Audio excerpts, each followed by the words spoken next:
വിശുദ്ധ ബൈബിളിലെ ജോബിൻ്റെ പുസ്തകം 23-ാമത്തെ അധ്യായത്തിലെ 12-ാമത്തെ തിരുവാക്യം. അവിടുത്തെ മൊഴികൾ എൻ്റെ ഹൃദയത്തിൽ നിധി പോലെ ഞാൻ സൂക്ഷിച്ചു. ഒത്തിരി സഹിച്ച ഒരു മനുഷ്യനായിരുന്നു ജോബ് എന്ന് നമുക്കറിയാം. രോഗബാധിതനായി, മക്കളൊക്കെ മരിച്ചുപോയി, സമ്പത്ത് മുഴുവൻ നഷ്ടപ്പെട്ടു. പോരാത്തതിന് സുഹൃത്തുക്കൾ വന്ന് അദ്ദേഹത്തെ കുറ്റപ്പെടുത്തുകയും പരിഹസിക്കുകയും ചെയ്തു. സ്വന്തം ഭാര്യ പോലും അദ്ദേഹത്തെ തള്ളിപ്പറഞ്ഞു. അങ്ങനെ സഹനത്തിൻ്റെ കൂമ്പാരത്തിലിരിക്കുന്ന ജോബ് എന്ന് പറയുന്ന മനുഷ്യൻ, സഹനത്തിൻ്റെ മനുഷ്യൻ, അദ്ദേഹമാണ് പറയുന്നത്, കർത്താവിൻ്റെ മൊഴികളെ എൻ്റെ ഹൃദയത്തിൽ നിധി പോലെ ഞാൻ സൂക്ഷിച്ചു എന്ന്. പ്രിയപ്പെട്ടവരെ, നമുക്ക് ഈ സമയം തമ്പുരാൻ്റെ വചനങ്ങളെ നിധി പോലെ ഹൃദയത്തിൽ സൂക്ഷിക്കാൻ, നിധി കണ്ടെത്തിയ വ്യക്തിയുടെ സന്തോഷത്തോടെ വചനം കേൾക്കാൻ നമ്മുടെ ഹൃദയത്തെ നമുക്ക് വീണ്ടും ഒരുക്കാം. ആ വചനങ്ങളെ ഹൃദയത്തിൽ സംഗ്രഹിച്ച് പരിശുദ്ധ അമ്മയെപ്പോലെ നമുക്ക് ധ്യാനിക്കാം. ദൈവവചനം നമ്മളെ രൂപാന്തരപ്പെടുത്തട്ടെ. ദൈവവചനം നമുക്ക് ശക്തിയായി മാറട്ടെ. വിശുദ്ധ അപ്പസ്തോലന്മാരെ വചനപ്രഘോഷണത്തിന് അയക്കുന്നതിന് മുമ്പ് പ്രാർത്ഥിച്ചൊരുക്കിയ പരിശുദ്ധ അമ്മയുടെ സാന്നിധ്യം നമുക്ക് മനസ്സിൽ പ്രാർത്ഥിക്കാം. അമ്മേ മാതാവേ, ദൈവവചനത്തെ ഹൃദയത്തിൽ സംഗ്രഹിച്ച് ധ്യാനിച്ച് പ്രാർത്ഥിച്ചവളെ,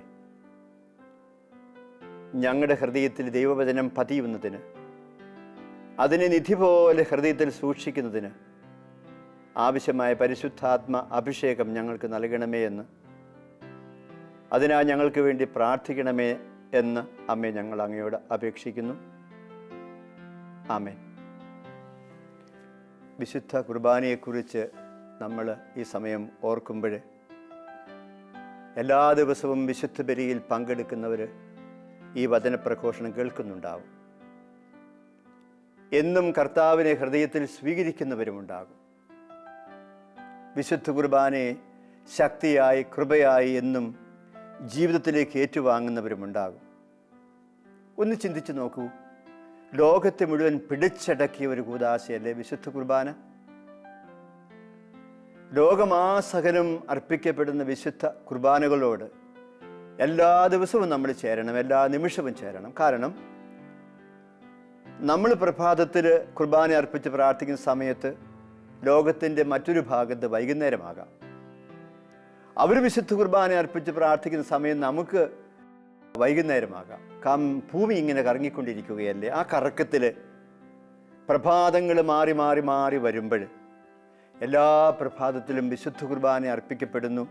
അപ്പോൾ ലോകത്തിൽ എല്ലായിടത്തും എല്ലാ സമയവും കുർബാന അർപ്പിക്കപ്പെടുന്നുണ്ട്. നമുക്ക് ഓരോ ദിവസവും നമ്മുടെ ജീവിതത്തിലെ ഓരോ നിമിഷത്തെ പോലും നമുക്ക് അർപ്പിക്കപ്പെടുന്ന കുർബാനയോട് ചേർത്ത് ജീവിക്കാൻ പറ്റും. കാരണം എല്ലാ സമയത്തും കുർബാന അർപ്പിക്കപ്പെടുന്നുണ്ട് എന്നുള്ളത് കൊണ്ട്. അവിടെ വിശുദ്ധ കുർബാനയുടെ കൃപയും അനുഗ്രഹങ്ങളും നമ്മുടെയൊക്കെ ജീവിതത്തിലേക്ക് ഒഴുകാതിരിക്കുകയില്ല. അതുകൊണ്ട് ഞാൻ പറഞ്ഞത്, ലോകത്തെ മുഴുവൻ പിടിച്ചടക്കിയ ഒരു കൂദാശയാണ് വിശുദ്ധ കുർബാനയെന്ന്. ഇതുമാത്രം ആളുകൾ ആരും നിർബന്ധിക്കാതെ രാവിലെ എഴുന്നേറ്റ് ഒരുങ്ങി പ്രാർത്ഥിച്ച് വിശുദ്ധ ബലിക്ക് പോവുക. എന്നും ജനനിബിഡമാകുന്ന ദേവാലയങ്ങളുള്ള ഒരു നാടല്ലേ, ദൈവത്തിൻ്റെ നാടല്ലേ നമ്മുടെ നാടെന്ന് പറയുക. അതും ആരും നിർബന്ധിക്കാതെ വന്നിച്ചേരുന്ന ആളുകൾ തങ്ങളുടെ ജീവിതങ്ങളെ ബലിയോട് ചേർത്ത് വെച്ച് പ്രാർത്ഥിച്ച് അനുഗ്രഹം പ്രാപിച്ച് ഈശോയെ ഹൃദയത്തിൽ സ്വീകരിച്ച് ഈ ബലി ജീവിതത്തിന് വേണ്ടി അവരവരുടെ ഭവനങ്ങളിലേക്കോ ജോലി സ്ഥലങ്ങളിലേക്കോ ഒക്കെ പോകുന്നില്ലേ?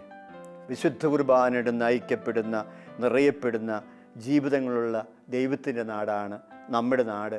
കുർബാനയുടെ നാടാണ് നമ്മുടെ നാടെന്ന് പറയുന്നതിൽ എന്താ തെറ്റിരിക്കുക? റോമാലേഖനം 11:35 നമ്മൾ വായിക്കുമ്പോൾ നമ്മൾ കാണും, എല്ലാം അവനിലേക്ക്, എല്ലാം അവനിൽ, എല്ലാം അവനിൽ നിന്ന്, എല്ലാ സ്തുതിയും ബഹുമാനം അവനുണ്ടായിരിക്കട്ടെ, ആമേൻ എന്ന് പൗലോസ് എഴുതി വെക്കുക.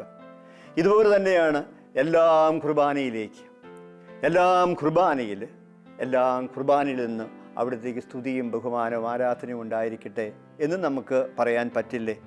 ഇപ്പോഴും വിശുദ്ധ കുർബാനയിലേക്ക് തിരിയുമ്പോൾ ഒരുപാട് കാര്യങ്ങൾ ഈ വിശുദ്ധ കുർബാന നമ്മളെ ഓർമ്മപ്പെടുത്തും. ഈ ചെറിയ സമയത്ത് നമുക്ക് ഏതാനും കാര്യങ്ങൾ നമ്മുടെ മനസ്സിലേക്ക് കൊണ്ടുവരാം. ക്രൈസ്തവ ജീവിതത്തെ കുറിച്ച് വത്തിക്കാൻ കൗൺസിൽ പറയുമ്പോൾ ഈ ക്രൈസ്തവ ജീവിതത്തിലേക്ക് ഏറ്റവും കൂടുതൽ സ്വാധീനം ചെലുത്തുന്ന വിശുദ്ധ കുർബാനയാണെന്ന് പറഞ്ഞു വെക്കുന്നുണ്ട്. The source and summit of Christian life. ക്രൈസ്തവ ജീവിതത്തിൻ്റെ ഉറവിടവും ശക്തി കേന്ദ്രവുമാണ് കർത്താവിൻ്റെ ജീവിത ബലിയായ വിശുദ്ധ കുർബാന എന്ന്. നമുക്കും അങ്ങനെ തന്നെയൊക്കെ ആയിരിക്കട്ടെ.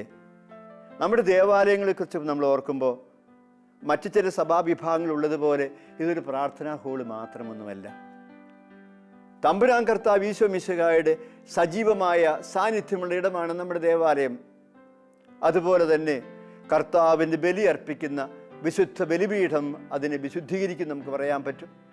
തമ്പുരാൻ്റെ സാന്നിധ്യവും അവൻ്റെ ബലി അർപ്പിക്കുന്ന ബലിവേദിയും അടങ്ങുന്ന നമ്മുടെ ദേവാലയങ്ങൾ പ്രാർത്ഥനാ ഹോളുകളല്ല.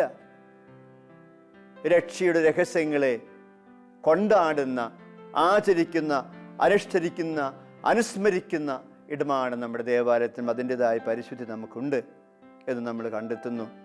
നമ്മുടെ രക്ഷയ്ക്ക് വേണ്ടി തന്നെ ബലിയർപ്പിക്കുകയും തൻ്റെ പീഡാനുഭവത്തിൻ്റെയും മരണത്തിൻ്റെയും സംസ്കാരത്തിൻ്റെയും ഉത്ഥാനത്തിൻ്റെയൊക്കെ ഓർമ്മയാചരിക്കാൻ നമ്മോട് കൽപ്പിക്കുകയും ചെയ്യുന്ന വിശുദ്ധ കുർബാനയാണ് അവിടെ അർപ്പിക്കപ്പെടുക. അതുകൊണ്ട് ഈ കുർബാനയിലേക്ക് നമ്മൾ കൂടുതൽ നമ്മുടെ ധ്യാനത്തെ കൊണ്ടുപോകുമ്പോൾ നമുക്കൊരു കാര്യം മനസ്സിലാക്കാൻ പറ്റും. നമ്മുടെ ജീവിതത്തിൻ്റെ കേന്ദ്രം വിശുദ്ധ കുർബാനയാണ്. നമ്മുടെ ദേവാലയങ്ങൾ വെറും പ്രാർത്ഥനാ ഹോളുകളല്ല എന്ന് ഞാൻ പറഞ്ഞതിൻ്റെ കാരണം അത് യേശുവിൻ്റെ സാന്നിധ്യമുള്ള ഇടമായതുകൊണ്ടാണ്. പുറപ്പാടിൻ്റെ പുസ്തകം 25-23 നമ്മൾ വായിക്കുമ്പോൾ അവിടെ നമ്മൾ കാണും തിരുസാന്നിധ്യത്തിൻ്റെ അപ്പം സൂക്ഷിച്ചിരുന്ന ദേവാലയത്തെക്കുറിച്ച്. അതിൻ്റെ ഒരു പൂർത്തീകരണമാണ് യേശു തമ്പുരാൻ്റെ വിശുദ്ധ കുർബാനയിലെ സാന്നിധ്യം എന്ന് പറയുന്നത്. ഞാനാണ് ലോകത്തിൻ്റെ ജീവന് വേണ്ടി നൽകപ്പെട്ട അപ്പം, ഞാനാകുന്ന ജീവൻ്റെ അപ്പം എന്നൊക്കെ പറഞ്ഞുകൊണ്ട് അവൻ ജീവൻ്റെ അപ്പമായ വിശുദ്ധ കുർബാനയിലേക്ക് തന്നെ മുഴുവനും ചേർത്ത് വെച്ചുകൊണ്ട് ലോകത്തിൻ്റെ അവസാനം വരെ നമ്മളോടുകൂടി വസിക്കുന്നു. ആ തിരുസാന്നിധ്യത്തിന് മുമ്പിലാണ് നമ്മൾ ദേവാലയത്തിൽ എത്തുമ്പോൾ ചെന്നു ചേരുക എന്ന് നമ്മൾ മനസ്സിലാക്കുന്നത് നല്ലതാണ്. ദൈവം നമ്മോടുകൂടി എന്നർത്ഥമായ എമ്മാനുവേൽ എന്നവൻ വിളിക്കപ്പെടുമെന്ന് അവൻ്റെ പേരിനെ കുറിച്ച് മാലാഖ പറഞ്ഞതുപോലെ നമ്മോടുകൂടിയായ ദൈവമാണ് യേശു തമ്പുരാൻ. അതുകൊണ്ട് അവന് മുമ്പിൽ ചെല്ലുക, അവൻ്റെ ഒപ്പമായിരിക്കുക, കൂടെയായിരിക്കുക, സഹവസിക്കുക എന്നൊക്കെ പറയുന്നത് മോക്ഷദായകമായ ഒരു അനുഭവമായിട്ട് നമുക്ക് കണ്ടെത്താൻ പറ്റും. അതുകൊണ്ട് ദേവാലയത്തിലെത്തുമ്പോൾ അതിൻ്റെ പരിസരങ്ങളിലൂടെയൊക്കെ കറങ്ങി നടക്കുന്ന ശീലമൊക്കെ ചിലരിലൊക്കെ കണ്ടെത്തില്ല. അല്ല സഹോദരങ്ങളെ, നമ്മൾ അവിടെ എത്തിയാൽ നമ്മുടെ നാഥൻ്റെ സാന്നിധ്യമുള്ള ദേവാലയത്തിൽ അവനോടൊപ്പം ഇരുന്ന് അവൻ്റെ സാന്നിധ്യത്തിൻ്റെ സുഖമറിഞ്ഞ് ജീവിക്കാൻ നമ്മളെ കൊണ്ട് പറ്റും, പ്രാർത്ഥിക്കാൻ പറ്റും. അതുകൊണ്ട് കൂടെ ഇരുന്ന് അവൻ്റെ സാന്നിധ്യത്തിൻ്റെ സന്തോഷവും ആനന്ദം അനുഭവിക്കുക നമുക്ക് കിട്ടിയിരിക്കുന്ന വലിയൊരു പ്രിവിലേജാണ് എന്ന് പറയാൻ സാധിക്കുകയില്ലേ? വിശുദ്ധ കുർബാന അവൻ്റെ സാന്നിധ്യത്തിൻ്റെ കൂദാശയാണ്. വിശുദ്ധ കുർബാന അവൻ്റെ ബലിയുടെ കൂദാശയാണ്. കൂദാശയും ബലിയുമാണ് വിശുദ്ധ കുർബാന എന്ന് പറയുക. സാക്രമെൻറ്റ് ആൻഡ് സാക്രിഫൈസ്, ഇത് രണ്ടും ചേരുമ്പോഴാണ് വിശുദ്ധ കുർബാന ഉണ്ടാകുക. അവൻ്റെ സാന്നിധ്യം നമുക്ക് എപ്പോഴും ശക്തിയാണ്. ഒരു ദൈവം കൂടിയുള്ളൊരു ജനമല്ലേ നമ്മൾ. അകലുകളിൽ അത്ഭുതമല്ല നമുക്ക് ദൈവം, നമ്മളോടൊപ്പം വസിക്കുന്നവന്. അകലിൽ നിന്ന് തൊഴുതു മടങ്ങിയിട്ട് പോകാനുള്ളതല്ല നമ്മുടെ ജീവിതം.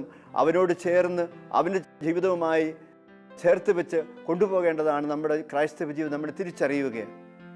അപ്പോൾ തമ്പുരാൻ്റെ സാന്നിധ്യം നമുക്കെപ്പോഴും ശക്തിയും സന്തോഷവും പകരുന്നത്. അവൻ്റെ ഈ സാന്നിധ്യം പോലും സന്തോഷത്തിൻ്റെ സാന്നിധ്യമാണ്, ദുഃഖത്തിൻ്റെ സാന്നിധ്യമല്ല. ഞാനൊരു കൊച്ചു കാര്യം പറയാം. കുറേ വർഷങ്ങൾക്ക് മുമ്പ് ഞാൻ എൻ്റെ സന്യാസ ഭവനത്തിൽ ആയിരിക്കുന്ന സമയം എല്ലാ വ്യാഴാഴ്ചയും ആരാധനയുണ്ട്, രാത്രി ആരാധനയുണ്ട്. അപ്പോൾ ആ ദിവസങ്ങളിൽ അവധിക്കാലത്ത് വന്ന ഒരു ശമാശൻ, അദ്ദേഹമാണ് അന്നത്തെ ആരാധന നയിച്ചത്. അദ്ദേഹം ആരാധനയുടെ ആരംഭത്തിൽ പറഞ്ഞു, കർത്താവേ, നീ ഈ സക്രാരി ഇങ്ങനെ പൂട്ടപ്പെട്ടവനായിട്ട് ഏകാഗിയായിട്ട് വിഷമിച്ച് സങ്കടപ്പെട്ട് കഴിയല്ലേ, അതുകൊണ്ട് ഞങ്ങൾ നിന്നെ ആശ്വസിപ്പിച്ച് ആരാധിക്കാൻ വരുന്നു എന്നൊക്കെ അദ്ദേഹം പ്രാർത്ഥന ഇങ്ങനെ മെൻഷൻ ചെയ്തു പോയി. ആരാധനയെല്ലാം കഴിഞ്ഞു. പിറ്റേ ദിവസം ഞങ്ങളുടെ കൂടെ ഉണ്ടായിരുന്ന ഒരു വിശുദ്ധനായ വൈദികൻ ആ ശമാശനെ വിളിച്ചിട്ട് പറഞ്ഞു, ഇദ്ദേഹം ഇന്നലെ പറഞ്ഞതിനകത്ത് കുഴപ്പമുണ്ട് കേട്ടോ. കർത്താവായ യേശു തമ്പുരാൻ വിശുദ്ധ കുർബാനയിൽ സന്നിഹിതനായിരിക്കുന്ന സങ്കടപ്പെട്ടും വിഷമിച്ചുമെന്നുമല്ല, അവിടുന്ന് പോകാൻ പറ്റാത്തവർ ദുഃഖിച്ചുമെന്നുമല്ല. അവൻ്റെ സാന്നിധ്യം എന്ന് പറയുന്നത് സന്തോഷത്തിൻ്റെ സാന്നിധ്യമാണ്. ലോകത്തിൻ്റെ അവസാനം വരെ നിങ്ങളോടുകൂടി വസിക്കുന്നതാണ് എൻ്റെ ആനന്ദം എന്ന് പറയുമ്പോൾ അവൻ സങ്കടപ്പെട്ട് കഴിയുന്നവനല്ല. നമ്മൾ അവനെ ആശ്വസിപ്പിക്കാനൊന്നും പോകേണ്ട കാര്യമില്ല. പകരം എല്ലാവരും എൻ്റെ പക്കൽ വരുവിൻ, ഞാൻ നിങ്ങളെ ആശ്വസിപ്പിക്കാമെന്ന് പറഞ്ഞ് കർത്താവ് വിശുദ്ധ കുർബാനയിൽ നമ്മളോടൊപ്പം ഉണ്ട്. അവൻ്റെ ആ സാന്നിധ്യമാണ് നമ്മുടെ ശക്തി കേന്ദ്രം, നമ്മുടെ സന്തോഷം, നമ്മുടെ ആനന്ദം എന്ന് നമ്മൾ തിരിച്ചറിയുക. അതുപോലെ തന്നെ നമുക്ക് കാണാൻ പറ്റും തിമോത്തിക്ക് എഴുതിയ ലേഖനത്തിലെ 4-ാമത്തെ അധ്യായത്തിൽ പൗലോസ് അപ്പോസ്തലൻ പറഞ്ഞില്ലേ, ഞാൻ നല്ല ഓട്ടമോടി നല്ല യുദ്ധം ചെയ്തതിൻ്റെ വിശ്വാസം ഞാൻ സംരക്ഷിച്ചു എന്ന് പറഞ്ഞതുപോലെ കർത്താവ് ഇത് തന്നെ ആവർത്തിക്കുന്നുണ്ട്. അവൻ്റെ സാന്നിധ്യം എന്ന് പറയുന്നത് അവൻ്റെ സഹനങ്ങളുടെ, അവൻ്റെ മരണത്തിൻ്റെ, അവൻ്റെ ഉത്ഥാനത്തിൻ്റെയും ഒക്കെ ഓർമ്മ നമുക്ക് കൊണ്ടുവരുന്നതാണ്. കർത്താവായ യേശു തമ്പുരാൻ, ഉദ്ധിതനായ തമ്പുരാനാണ് നമ്മുടെ കൂടെ വസിക്കുക. മരിച്ചു മണ്ണടിഞ്ഞു പോയി ദൈവത്തിൽ വിശ്വസിക്കുന്നവരല്ല നമ്മൾ, മറിച്ച് മരിച്ചിട്ടും ഉയർത്തെഴുന്നേറ്റ് നമ്മളോടൊപ്പം വസിക്കുന്നവനാണ്. ഉദ്ധിതമായ സാന്നിധ്യമാണ് യേശു തമ്പുരാന് കുർബാനയിലെ സാന്നിധ്യം എന്ന് നമ്മൾ തിരിച്ചറിയുക. ലൂക്കാസ് വിശേഷം 22-ാമത്തെ അധ്യായം 15-ാമത്തെ വാക്യം നമ്മൾ വായിക്കുമ്പോൾ നമ്മൾ അവിടെ കാണും ഈ സാന്നിധ്യത്തിൻ്റെ മറ്റൊരു വിശദീകരണം. ഞാൻ എത്രയോ നാളായി ആഗ്രഹിക്കുന്നതാണെന്ന് അറിയാമോ ഈ പെസഹ ഒന്ന് ഭക്ഷിക്കുവാൻ എന്നാണ് കർത്താവ് ചോദിക്കുന്നത്.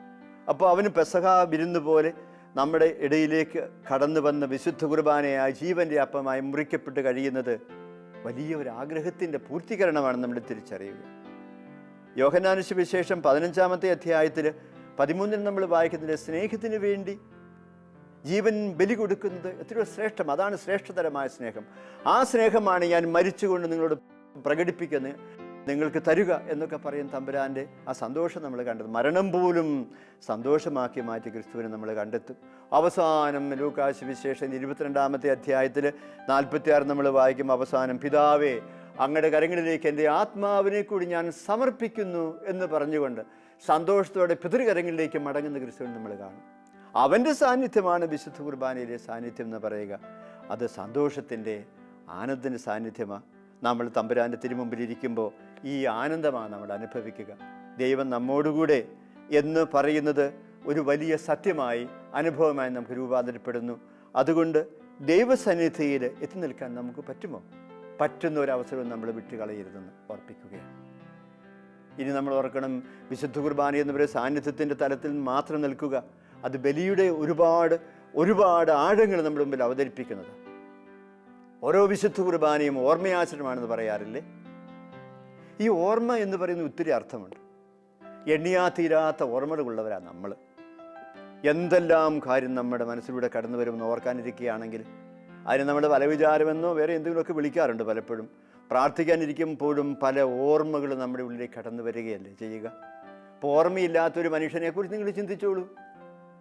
അത് ദുഃഖകരമായൊരു കാര്യമാണ്. എല്ലാ ഓർമ്മയും പോയി എന്ന് പറയുന്നത് അല്ല. ഓർമ്മകൾ നമ്മുടെ ജീവിതത്തെ സ്വാധീനിക്കുന്നുണ്ട്. ചില ഓർമ്മകൾ നമ്മൾ സന്തോഷം കൊണ്ട് നിറയ്ക്കും, ആഹ്ലാദം കൊണ്ട് നിറയ്ക്കും. അത് നമ്മൾ പങ്കുവെക്കും, നമ്മൾ വിശദീകരിച്ച് പറയും. അങ്ങനെ അനുഭവം പങ്കുവെക്കുമ്പോൾ നമ്മുടെ സന്തോഷം ശതഗുണീഭവിക്കുകയാണ് ചെയ്യുക. ചില ഓർമ്മകൾ നമ്മളെ നെഗറ്റീവായിട്ട് സ്വാധീനിക്കും. ചില ഓർമ്മകൾ വരുമ്പോൾ നമ്മൾ പൊട്ടിത്തെറിക്കും. ചിലപ്പോൾ നമ്മൾ കരഞ്ഞ് ആകപ്പാടെ ജീവിതത്തിൻ്റെ സന്തോഷം മുഴുവൻ നശിച്ച വ്യക്തികളായിട്ട് നമ്മൾ രൂപാന്തരപ്പെടും. അല്ലെങ്കിൽ ചില ഓർമ്മകൾ വന്ന് രോഷം കൊണ്ട് നിറയും. നോക്കണേ, ഓർമ്മകൾ പോലും നമ്മുടെ ജീവിതത്തെ, ഇപ്പോഴായിരിക്കുന്ന ജീവിതത്തെ പിന്നെ സ്വാധീനിക്കുന്നുണ്ട്. യേശു പറയും, നിങ്ങൾ ഓർമ്മിക്കണം ഒരുമിച്ച് കൂടുമ്പോൾ, എൻ്റെ നാമത്തിൽ വന്നു ചേരുമ്പോൾ, 2, 3, 4, 5 പേരാകട്ടെ, നമ്മൾ ഒന്നിച്ച് ചേരുമ്പോൾ ഈ ഓർമ്മയാചരണം നടത്തണം. ഞാൻ നിങ്ങളെ എന്തുമാത്രം സ്നേഹിച്ചുവെന്ന്, നിങ്ങളുടെ ഓരോരുത്തരെയും പാപങ്ങൾ ഏറ്റെടുത്ത് കുരിശിൽ മരിച്ച് ഞാൻ പരിഹാരം ചെയ്ത് നിങ്ങൾ ഓർമ്മിക്കണം. നിങ്ങളോടുകൂടി വസിക്കുന്നതിൻ്റെ ആനന്ദം അനുഭവിക്കുന്നവനാണ് ഞാനെന്ന് നിങ്ങൾ ഓർമ്മിക്കണം. നിങ്ങളുടെ അധ്വാനങ്ങളും ബുദ്ധിമുട്ടുകളും സങ്കടങ്ങളും ഭാരങ്ങളും ഏറ്റെടുക്കാൻ ഞാൻ നിങ്ങളോടുകൂടി ഉണ്ട് എന്ന് നിങ്ങൾ ഓർമ്മിക്കണം. വിശുദ്ധ കുർബാന വലിയൊരു ഓർമ്മയാചരണമാണ് നമ്മൾ പറയാറില്ലേ. അപ്പോൾ അവൻ്റെ പീഡാസഹനത്തിൻ്റെയും മരണത്തിൻ്റെയും ഉത്ഥാനത്തിൻ്റെയും ഒക്കെ ഓർമ്മ നമ്മൾ ആചരിക്കുമ്പോൾ, അവൻ്റെ സഹനത്തെക്കുറിച്ച് നമ്മൾ ധ്യാനിക്കുമ്പോൾ, അവൻ്റെ പീഡാസഹനത്തെക്കുറിച്ച് ഓർക്കുമ്പോൾ നമുക്ക് നമ്മുടെ പാപങ്ങളെക്കുറിച്ച് ഓർക്കാൻ പറ്റും. അവൻ്റെ മരണത്തെക്കുറിച്ച് നമ്മൾ ഓർക്കുമ്പോൾ അതിൻ്റെ പിന്നിൽ സ്നേഹത്തെക്കുറിച്ച് നമുക്ക് ഓർക്കാൻ പറ്റും. അവൻ്റെ ഉത്ഥാനത്തെക്കുറിച്ച് നമ്മൾ അനുസ്മരിക്കുമ്പോൾ, ഓർമ്മിക്കുമ്പോൾ അവൻ്റെ സ്നേഹം മുഴുവൻ നമ്മുടെ ജീവിതത്തിലേക്ക് വീണ്ടും ജീവനായി കടന്നു വരുന്നതിനെക്കുറിച്ചൊക്കെ നമുക്ക് ചിന്തിക്കാൻ പറ്റും. ഓർമ്മയാചരണങ്ങൾ, ഓർമ്മകൾ നമ്മളെ ക്രിസ്തുവിനോട് പൂർണ്ണമായും ബന്ധിക്കുന്ന ഒന്നായി നിൽക്കുന്നു എന്ന് നമ്മൾ മനസ്സിലാക്കുമ്പോൾ വിശുദ്ധ കുർബാന ഓർമ്മയാചരണമാണെന്ന് പറയുന്നത് വളരെ അർത്ഥവത്താണ്. എല്ലാം നമ്മൾ ഓർമ്മിക്കണമെന്ന് ക്രിസ്തു നമ്മോട് പറയും. അതുകൊണ്ടാണ് വിശുദ്ധ കുർബാന ഓർമ്മ ഞങ്ങൾ ആചരിക്കുന്നു എന്നൊക്കെ പറയുക. അത് പള്ളിയിൽ മാത്രമൊന്നുമല്ല, നമ്മുടെ കുടുംബത്തിൽ, നമ്മുടെ സമൂഹത്തിൽ നന്ദിയോടുകൂടി നമ്മൾ കർത്താവിൻ്റെ കുർബാനയെക്കുറിച്ച് ഓർക്കണം. അതിൻ്റെ പിറകിലെ ത്യാഗവും സഹനവും ഒക്കെ നമ്മൾ അനുസ്മരിക്കണം. ഈ ഓർമ്മയാചരണം നമ്മുടെ ജീവിതത്തിലേക്ക് പുത്തൻ പുത്തൻ ചൈതന്യങ്ങൾ കൊണ്ടുവരുന്നത്, അവൻ്റെ ഓർമ്മകൾ നമ്മുടെ ജീവിതത്തെ നവീകരിക്കാനും വിശുദ്ധിയിലും നന്മയിലും കാത്തു സൂക്ഷിക്കാൻ നമ്മളെ സഹായിക്കുന്നത്. അപ്പോൾ ഈ തമ്പുരാൻ്റെ ജീവിതത്തെക്കുറിച്ച് ഓർക്കുന്ന, അവൻ്റെ ഓർമ്മയാചരിക്കുന്ന വിശുദ്ധ കുർബാന എന്ന് പറയുന്നത് നമ്മുടെ ജീവിതത്തെ മൊത്തം സ്വാധീനിക്കും. അതിനെ ചിലപ്പോൾ രൂപാന്തരപ്പെടുത്തും, അതിനെ രൂപപ്പെടുത്തുകയും ചെയ്യും നമ്മൾ തിരിച്ചറിയുക. അതുകൊണ്ട് നമുക്ക് തമ്പുരാന് തിരുമുമ്പിലായിരുന്നു കൊണ്ട് എന്നും അവൻ്റെ വിശുദ്ധ കുർബാനയിൽ പങ്കെടുക്കുമ്പോൾ ഇങ്ങനെയുള്ള വളരെ ആഴമുള്ള ചില ചിന്തകളിലേക്ക് നമ്മുടെ മനസ്സിനെ നമുക്ക് കൊണ്ടുപോകാൻ സാധിക്കണം. എന്താ നമ്മുടെ തെറ്റുകൾക്ക് നമ്മൾ മാപ്പ് അപേക്ഷിക്കുന്നു എന്ന് നമ്മൾ പറയുന്നത്? കുർബാനകളിൽ പല സന്ദർഭങ്ങളിൽ തുടക്കത്തിലും ഒടുക്കത്തിലുമൊക്കെ നമ്മുടെ തെറ്റുകളെക്കുറിച്ച് നമ്മൾ മാപ്പ് അപേക്ഷിക്കാറുണ്ട്. കർത്താവെ, ഈ ദാസരുടെ തെറ്റുകളും പാപങ്ങളും ഒക്കെ പൊറുക്കണമേ എന്ന്. അല്ലെങ്കിൽ ഞങ്ങൾ ഏറ്റുപറയുന്നു, വിചാരത്താലും വചനത്താലും പ്രവൃത്തിയാലും ഉപേക്ഷയാലും ഞങ്ങൾ പാപം ചെയ്തു പോയി എന്ന് ഞങ്ങൾ ഏറ്റുപറയുന്നു എന്നൊക്കെ പറയുമ്പോൾ ഈ പാപങ്ങൾ ഉണ്ടാക്കിയ കർത്താവിൻ്റെ ജീവിതത്തിലെ സങ്കടങ്ങളെ, സഹനങ്ങളെയൊക്കെ നമ്മൾ ഓർക്കുകയാണ് ചെയ്യുക. അപ്പോൾ ഈ ഓർമ്മയാചരണം അവൻ്റെ ജീവിതത്തോട് നമ്മളെ ബന്ധിക്കുന്നു, ചേർത്ത് വയ്ക്കുന്നു. എന്നിട്ട് ഇനി അവൻ്റെ ജീവിതത്തിൽ സങ്കടങ്ങളും ദുഃഖങ്ങളും സഹനവും മരണമൊന്നും ഉണ്ടാകാതിരിക്കാൻ, അതിന് കാരണമായി എൻ്റെ പാപങ്ങളെ ഞാൻ ഉപേക്ഷിക്കുന്നു എന്ന് പറയാനുള്ള പുതിയൊരു കരുത്ത്, ഒരു ശക്തി, ഒരു വിഷൻ, ഒരു കാഴ്ചപ്പാട് നമുക്ക് കിട്ടുകയാണ് ചെയ്യുക. അപ്പോൾ വിശുദ്ധ കുർബാന എന്ന് പറയപ്പെടുന്നത് ഇങ്ങനെ ഒരുപാട് ചിന്തകളെ നമ്മുടെ ഹൃദയത്തിലേക്ക് കൊണ്ടുവരുന്നതാണ്. നമ്മൾ ഓർക്കുമ്പോൾ കുർബാന ഒരു വലിയ ധ്യാനമായി മാറുകയാണ്. ഒരു കുർബാന എന്ന് പറയുന്നത് പ്രാർത്ഥനകളുടെ കുറേ സമാഹാരമല്ല, കുറേ നല്ല ഗാനങ്ങളുടെ ആലാപനത്തിനുള്ള സന്ദർഭമല്ല, മറിച്ച് നമ്മുടെ ജീവിതങ്ങളിലേക്ക് ഒരുപാട് സ്മരണകളെ കൊണ്ടുവരികയാണ്. അത് നമ്മുടെ ജീവിതത്തിന് നൽകുന്ന പുതിയ പുതിയ അനുഭവങ്ങൾ, അതിലാണ് നമ്മുടെ ക്രൈസ്തവ ജീവിതം വളർന്നു വരിക. അതുകൊണ്ടാണ് ക്രൈസ്തവ ജീവിതത്തെ പരിപോഷിപ്പിക്കുവാൻ, ക്രൈസ്തവ ജീവിതത്തെ വിശുദ്ധമാക്കി കാത്തു സൂക്ഷിച്ചുകൊണ്ട് മുമ്പോട്ട് പോകുവാൻ, ദൈവബന്ധത്തിലും സഹോദര സ്നേഹത്തിലൊക്കെ വളരുവാൻ ഞാൻ അർപ്പിക്കുന്ന വിശുദ്ധ കുർബാന എനിക്ക് കാരണമായി തീരുന്നു എന്നൊക്കെ നമ്മളൊക്കെ വിശ്വസിക്കുക. അതുപോലെ നമ്മൾ ഓർക്കണം, ഓരോ വിശുദ്ധ കുർബാനയും വലിയ നന്ദിയുടെ ഒരു പ്രകടനമല്ലേ. യൗക്രിസ്തി എന്ന വാക്കിൻ്റെ അർത്ഥം പോലും അതാണ്, നന്ദി പ്രകാശനം എന്നാ പറയുക. ജീവിതത്തിൽ ഒരുപാട് നന്മകൾ സ്വീകരിച്ചവരാണ് നമ്മൾ. പക്ഷെ പലപ്പോഴും നമ്മളത് ഓർക്കുന്നില്ല. കുർബാനയിൽ നമ്മൾ സീറോ മലബാർ കുർബാനയിൽ ഒരു പ്രാർത്ഥനയുണ്ട്, അങ്ങനെ അങ്ങ് ഞങ്ങൾക്ക് നൽകിയിട്ടുള്ളതും എന്നാൽ കൃതജ്ഞത പ്രകാശനം കഴിയാത്തതുമായ എല്ലാ സഹായങ്ങൾക്കും അനുഗ്രഹങ്ങൾക്കുമായി ഞങ്ങൾ അങ്ങേക്ക് സ്തുതിയും ബഹുമാനവും കൃതജ്ഞതയും ആരാധനയും സമർപ്പിക്കുമെന്ന് കുർബാനയുടെ ആരംഭ ഭാഗത്ത് ചൊല്ലുന്നുണ്ട്. നന്മകളെ ഓർക്കുകയാണ്. ഒരു ദാനബോധത്തോടെ പലപ്പോഴും നമ്മൾ ജീവിക്കാറില്ല. നമുക്ക് വേണ്ട ഏറ്റവും പ്രധാനപ്പെട്ട ഒരു കാര്യം അതൊക്കെ തന്നെ. സ്വീകരിച്ചവരാ നമ്മൾ, ഒരുപാട് ദൈവകരങ്ങളിൽ നിന്ന് കൈക്കൊണ്ടവരാ നമ്മൾ. നമ്മുടെ അസ്തിത്വത്തിൻ്റെ തുടക്കം മുതൽ നമ്മളിപ്പോൾ ജീവിച്ചു പോകുന്ന ഈ ജീവിതത്തിലെ പല കാര്യങ്ങൾ ഉൾപ്പെടെ, മുമ്പോട്ടുള്ള പല കാര്യങ്ങൾ ഉൾപ്പെടെ ദൈവത്തിൻ്റെ കരങ്ങളിൽ നിന്ന് ഒരുപാട് സ്വീകരിച്ചവരാ. പക്ഷേ പലപ്പോഴും നമുക്ക് നഷ്ടപ്പെട്ടു പോകുന്ന ഈ ദാനബോധമാണ്.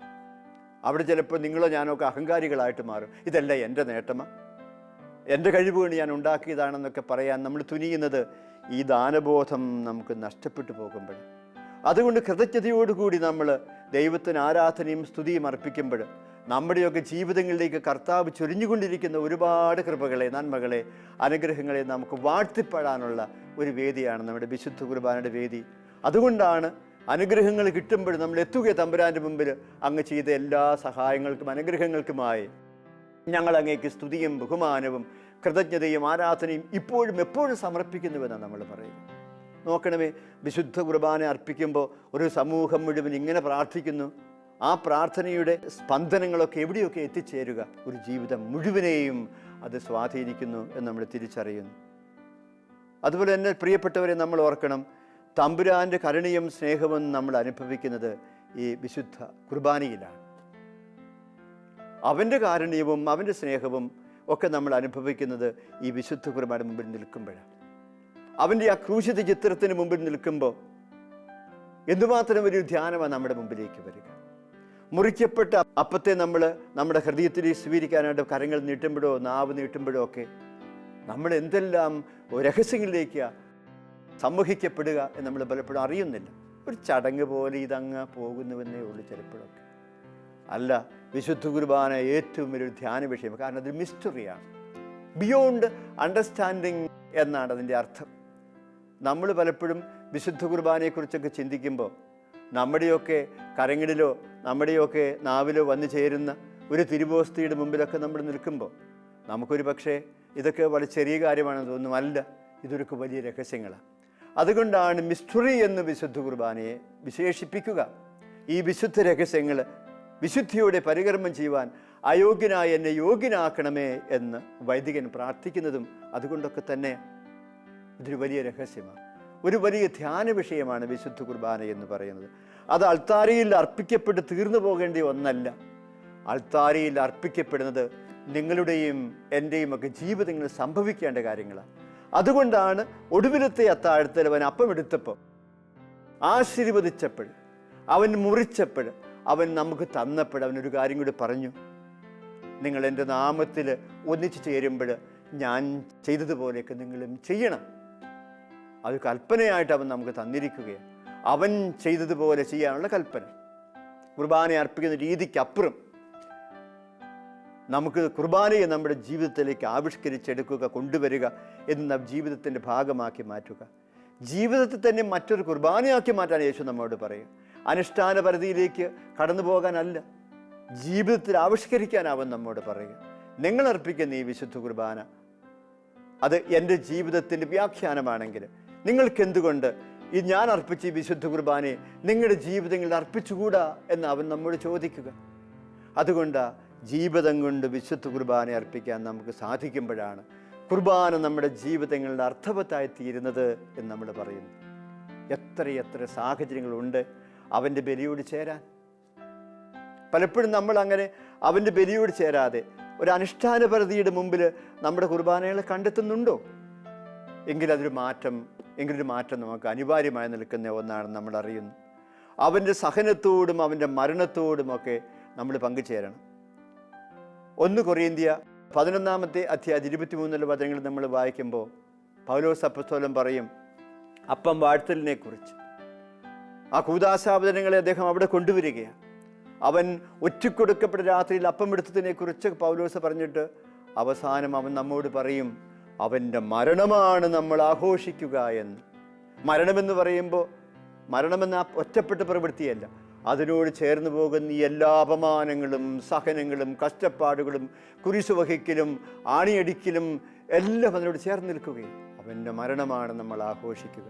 അതുകൊണ്ട് ഈ മരണത്തിൻ്റെ ആഘോഷം പോലെ നിൽക്കുന്ന വിശുദ്ധ കുർബാനയെ നമുക്ക് നമ്മുടെ ജീവിതങ്ങളിലേക്ക് എടുക്കുമ്പോൾ നമ്മുടെയൊക്കെ സഹനങ്ങൾക്ക് മറ്റൊരു തലം പ്രത്യക്ഷപ്പെടുകയാണ്.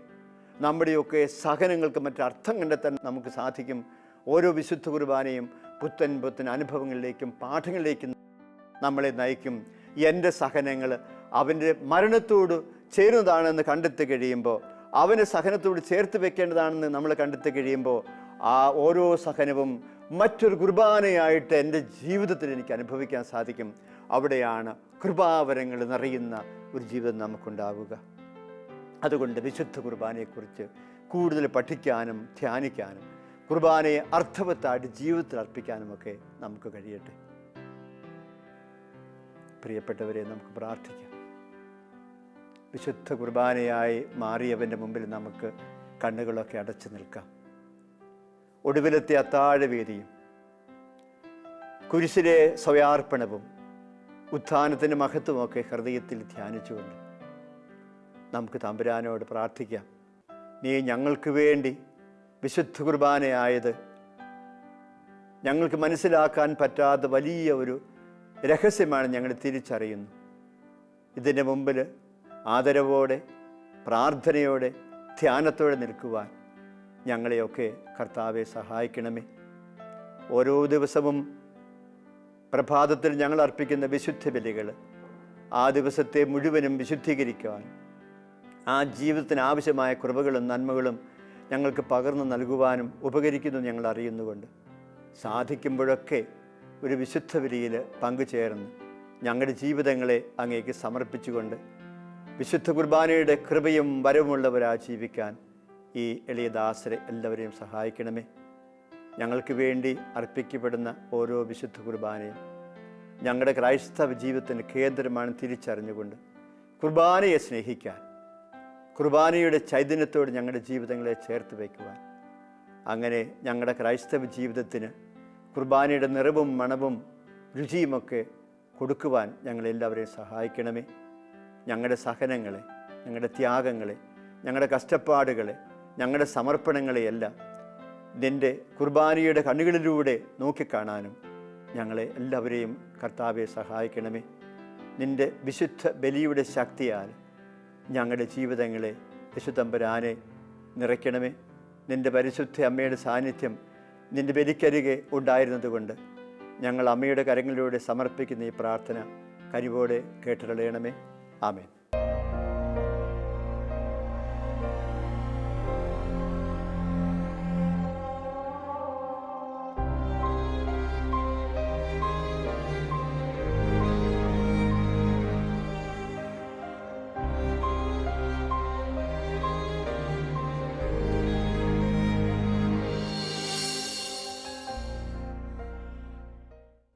വിശദ വിവരങ്ങൾക്ക് director, divine vision, divine retreat centre, Muringoor, Chalakudy 680316, Kerala, south India. Telephone 0091 480 270 8098, 0091 480 270 2613, fax 0091 480 270 8097, email mail.divintv@gmail.com, website www.drcm.org.